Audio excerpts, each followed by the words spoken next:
The cold winter weather is coming, and the team at Peerless Boilers, they're ready to help you prepare for this season. It's time to make sure your home is nice and warm for the cold weather. Save loads of money on your fuel bill. Do it now before it's too late and you've got a mess on your hands. Start thinking about replacing your old beast of a boiler with a new high-efficiency Peerless Boiler. Go to peerlessboilers.com, pop in your zip code, and you'll find a dealer near you. Remember, Peerless Boilers, the world's best-built boilers, and proud sponsor of Sid and Friends in the Morning, live from Israel. Hump Day Wednesday, Tunnel to Towers Wednesday morning, back here on Sid and Friends in the Morning with a huge show coming your way. Everybody from Curtis Sliwa to Scott Lebedo to Eve Harrow in Jerusalem to Lara Trump all stopping by. But talking about Trump, my guy Brian Kilmeade, who does a great job following me each and every weekday morning at 10 o'clock right here on 77 WABC. Also part of that great Fox and Friends crew on Fox News and his own great show, 9 p.m. Saturday nights on Fox News One Nation. He's got President Trump coming up on his radio show literally 5 minutes after I sign off this morning. And you just heard the promo. And in the promo, Kilmeade actually says, I'm going to mention Sid, or I mentioned Sid. We got to find out if all that is true. So here he is, the great Brian Kilmeade. Brian, President Trump coming up, 10:06 this morning. Is there, in fact, a Sid Rosenberg mention during what promises to be a great interview? Yeah, I mean, I do. I bring it up on MSG, and he says, is this a culmination of your political career? And Sid Rosenberg will be speaking. And he said, yeah, he laughed. He said, it's going to be a great night. And look, Bruce Springsteen's out traveling the country, getting awareness for people to register to vote, like he did with Al Gore, like he did with John Kerry, with Hillary Clinton. What do they have in common? They all lost. But with President Trump is the guy. You know, he is the attraction. And so Kamala Harris needing these other people is a terrible sign. And he goes into Madison Square Garden. I heard it's sold out already. I mean, whatever. They register. I don't think they're charging. But, you know, so they're already sold out. They sold that in 3 hours. So you thought the Coliseum was a big deal on Long Island. This is going to be even bigger, and I'm sure there's going to be scenes on the outside. I don't know. Do you think, Sid, there's going to be protests too? Oh, I think there will be 7th Avenue, 8th Avenue, and again, Nassau Coliseum. You and I spoke that night inside. It was a great event. I don't want to minimize what he accomplished that night, but I'm sorry. The Islanders won Stanley Cups there about 40 years ago. This is the Mecca. Michael Jordan called it the Mecca. The Knicks and Rangers still play their home games there every night. Billy Joel, it's Madison Square Garden. Doesn't get bigger. So I do believe there'll be some protests. I do believe there'll be a big crowd of people outside the arena with that big screen. And inside, that promises to be about 18,000 wild, partisan President Trump fans. I can't see Sunday night being anything but maybe the most epic rally in Donald Trump's presidential career. Yeah, I mean, it is it. I mean, he'll help. If he wins, he'll help in the midterms, no doubt. But it's not going to be for him. And it's going to be, you know, for him to govern, not worrying about re-election at the age of 78, proving he's won 2 of 3 elections that he's ever run in his life. The other one was razor close, decided by 45,000 votes in 50 states, which is pretty amazing, in 6 battleground states. Even you think about all that, we'll see what happens. I watched yesterday. I just thought it was emblematic of everything.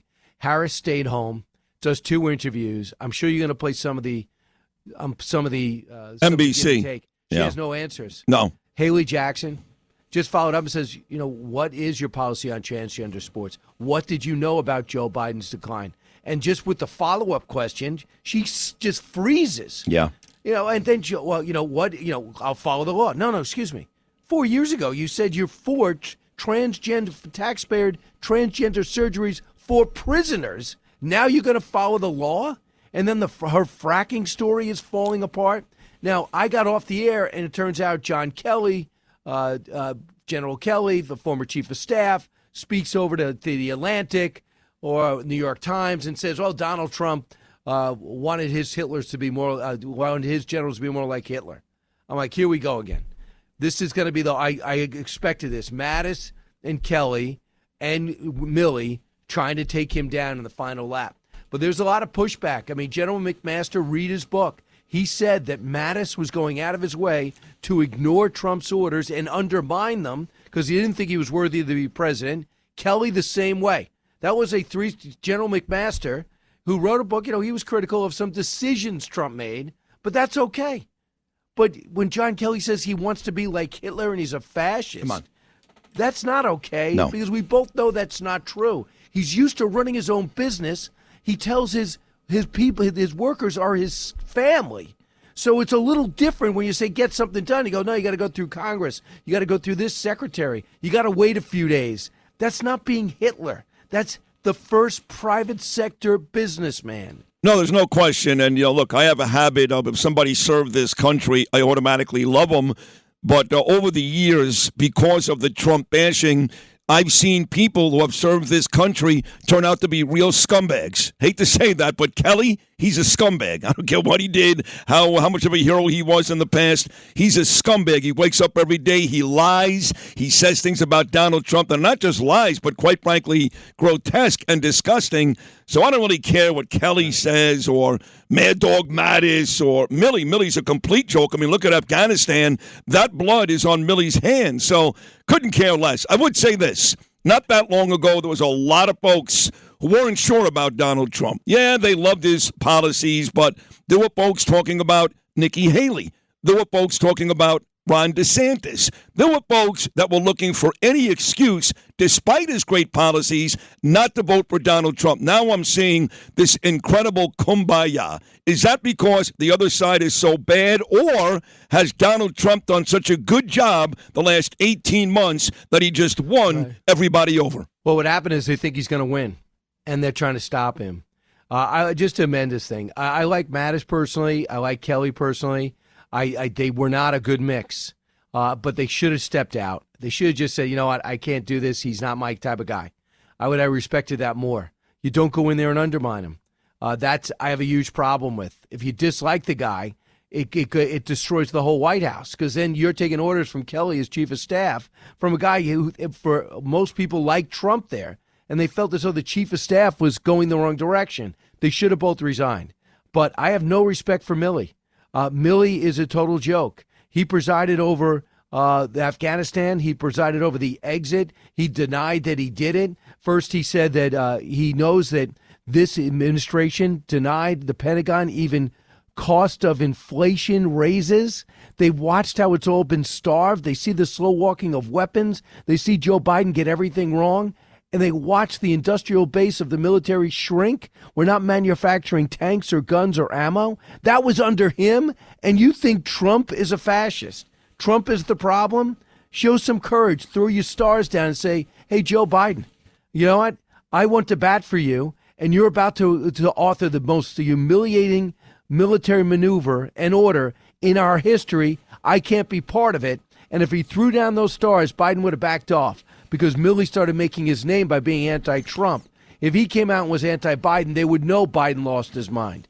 But instead he said, I thought it was my duty to serve as president. Since when? You're talking to Bob Woodward to undermine the previous president. Right. Now you have a conscience? Yeah, please. Both Milley and Austin, don't do it for me. 2 more minutes. I know you got to run here.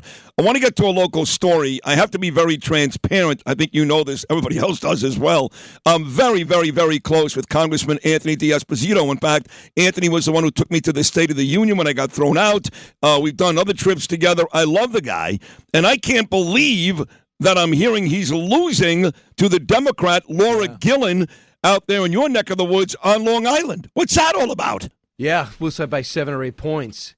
You know, those ads, I see it all the time. They said he was a bad cop and bad this, and they push back, but he's slow to push back. I think he does a good job, too. You know, you should have him on. I'm going to have him on. Here's his side of the story. But what happens is Laura Gillen's running like a Republican. She's strong on the border. She's doing Tom Suozzi. I'm going to be there trying to get the best answers. I'll work with who's ever president. She's not coming out like AOC. So they're masking themselves like Harris. Harris is like, yeah, I'm loving fracking. Yeah, I'm going to be strong on the border. I prosecute transnational gangs. What? You know, I like Republicans. You know they don't believe any of it.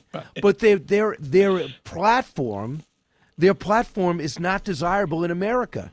So therefore they got to change who they are. And so far the messaging is getting through. He's got 2 weeks to turn it around, because I know Kevin McCarthy is very worried about that seat and helping out Mike Lawler.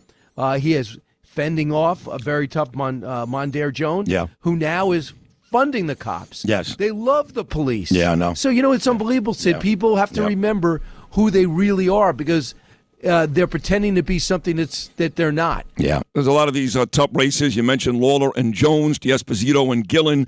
Nick LaLota, who actually took over when Lee Zeldin moved on. He's in a tight race. You got guys like Mark Molinaro. All these Republicans that had success a couple of years ago. These are much tighter races. Final 60 seconds. I've got a daughter, Ava. She's a terrific girl, great tennis player. Loves to compete. My beautiful wife, Danielle, one of the best runners ever. 40 marathons, has the Abbott Trophy. So I love to see girls and women compete. I love it. But you and I had a conversation the other day about the New York Liberty having a ticker tape parade here in New York tomorrow. I'm happy for the girls. I think it's great. I enjoy, like I said, women's sports. But I do believe that a ticker tape parade for the WNBA is a bit much. That's my opinion. We differ. You're making. This is what sports about. They're the best, and they're making $70,000 a year. That means they got to get other jobs. I love the lacrosse, Major League Lacrosse. These guys got to work on Wall Street and then go travel around, put the eye black on, and play the best players in the world. We're the best in the world in lacrosse. They just don't get a lot. Soccer players too. Unbelievable soccer players. They're not making Yankee money. It doesn't mean their accomplishments aren't equal. So I'm all for it, big guy. All right, fair enough. Listen, we can't wait for the Trump interview. Have a great show today. Anthony D'Esposito, by the way, will join me on Friday. We can't wait for One Nation coming up on Saturday night. And I'll see you at Madison Square Garden on Sunday. As always, Brian Kilmeade, great job. And I will stay within myself. Thank you. Go get him, Sid. All right. There he is. Don't forget, coming up right after me this morning, literally at 10:06, Brian Kilmeade will talk to President Trump. Wraps up hour number 1. Big 3 hours about to come your way. And, of course, the great Curtis Sliwa, he's coming up right after Noam with the news. Hump Day Wednesday with me, Sid Rosenberg, on Sid and Friends in the Morning.